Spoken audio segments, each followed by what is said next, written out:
মুখ্যমন্ত্রী মিথ্যে কথা বলেছেন, একেবারে জেনে বুঝে মিথ্যে কথা বলেছেন।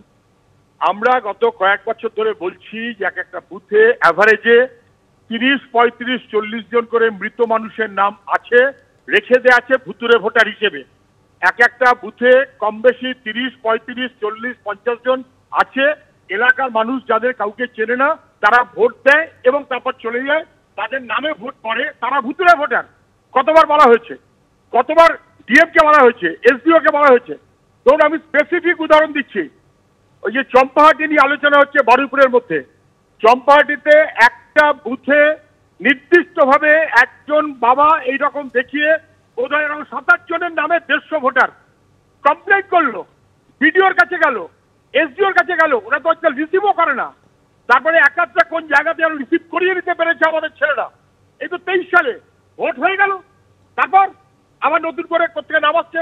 ফলে মুখ্যমন্ত্রী তার ডিএম এবং বিডিওদের এই নির্দেশ দিয়েছেন, যেখানে খুশি যা খুশি তৃণমূল দেখিলে পাস, নাম ঢুকে গেছে।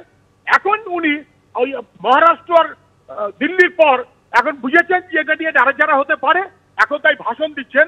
ওনার ডিএম, ওনার বিডিওরা ওনার পার্টির কথায় কার্যত নির্বাচন কমিশনের লোক হিসেবে বিজেপি স্যাংশনে থাকতে পারে, ভুতুরে ভোটার করেছে। উনি খেয়াল রাখুন, ভুতুরে ভোটারের ভিত্তিতে ভোটার যা হয়েছে তার পরিপ্রেক্ষিতে ভুতুরে ভোট, সেখানকার একজন মুখ্যমন্ত্রীর নাম মমতা ব্যানার্জি, তিনি কি ভুতুরে মুখ্যমন্ত্রী হলেন? P4 insulated water tanks, kitchen and bath fittings, বিশুদ্ধ জল, সুস্থ জীবন, P4 আজীবন। প্রথম কাজ হচ্ছে নাম্বার 1 ভোটার লিস্ট। এটা বুথের কর্মীদের করতে হবে। জেলা সভাপতিরা ইমিডিয়েট দায়িত্ব নিয়ে বুথের কর্মীদের নামান। ইলেকশন ছাড়া যারা তাদের ডাকেন না, এটা তাদের অপদার্থতা, সারা বছর তাদের সাথে যোগাযোগ রাখতে হয়। আমি খবর নেব কারা এই কাজটা করলেন ঠিক মতো আর কারা করলেন না। যারা করবেন না আমি 10 দিন সময় দিচ্ছি, ডিটেলস তথ্য বের করে অনলাইনের এগুলো কাটবেন। কারণ ফিল্ড সার্ভে অনলাইন তখনই অ্যালাউ হতে পারে ফিল্ড সার্ভে করে যদি দেখা হয় যে ফিজিক্যালি তার প্রেজেন্স আছে, শারীরিকভাবে সে বাংলায় উপস্থিত। এটা মাথায় রাখবেন। অনলাইন বলে নয়, দিল্লির ভোটার এসে বাংলায় ঢুকবে, হরিয়ানার ভোটার ঢুকবে, রাজস্থানের ভোটার ঢুকবে, আর ইলেকশন কমিশন ঘাড়ের ওপর অফিসার চাপিয়ে দেবে, নিজের ইচ্ছা মতো যা ইচ্ছে তাই করবে। মনে রাখবেন, আমরা 26 দিন অনশন করতে পারলে ইলেকশন কমিশনকেও গণতন্ত্র ফিরিয়ে দেওয়ার দাবিতে আমরা কিন্তু ওখানে ধর্ণা দিনের পর দিন দিতে পারি।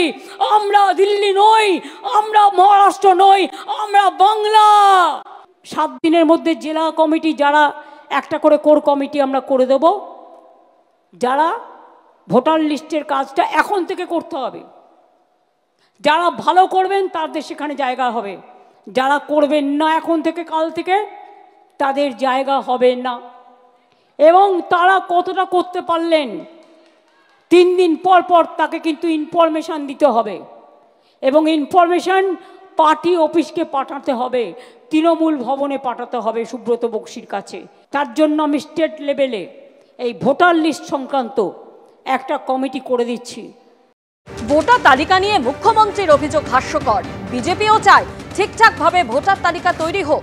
মুখ্যমন্ত্রীর মন্তব্যে পাল্টা বিজেপি সাংসদ শ্রমিক ভট্টাচার্য। নিয়ে আসা, তাদের নাম ঢোকানো, এই কাজ তো তৃণমূল কংগ্রেসের কাজ। আমরাও চাই একদম ঠিকঠাক ভাবে ভোটার লিস্ট তৈরি হোক। মুখ্যমন্ত্রীর এই অভিযোগগুলো তখনই ঠিক বাস্তবায়িত হতে পারে যখন পশ্চিমবঙ্গে এনআরসি করা হবে, তাহলে প্রকৃত তথ্য সামনে বেরিয়ে আসতে পারে। কেউ কোথাও এক জায়গা থেকে চলে গিয়ে অন্য জায়গায় পৌঁছে গেলে তার ভোটার লিস্টের নামও ট্রান্সফার করতে পারেন, কোথাও টাইপোগ্রাফিক্যাল মিস্টেক থাকতে পারে। কিন্তু মুখ্যমন্ত্রী যে অভিযোগ করছেন তা নিতান্ত হাস্যকর। তার মানে দিল্লির মানুষকে তিনি অপমান করছেন।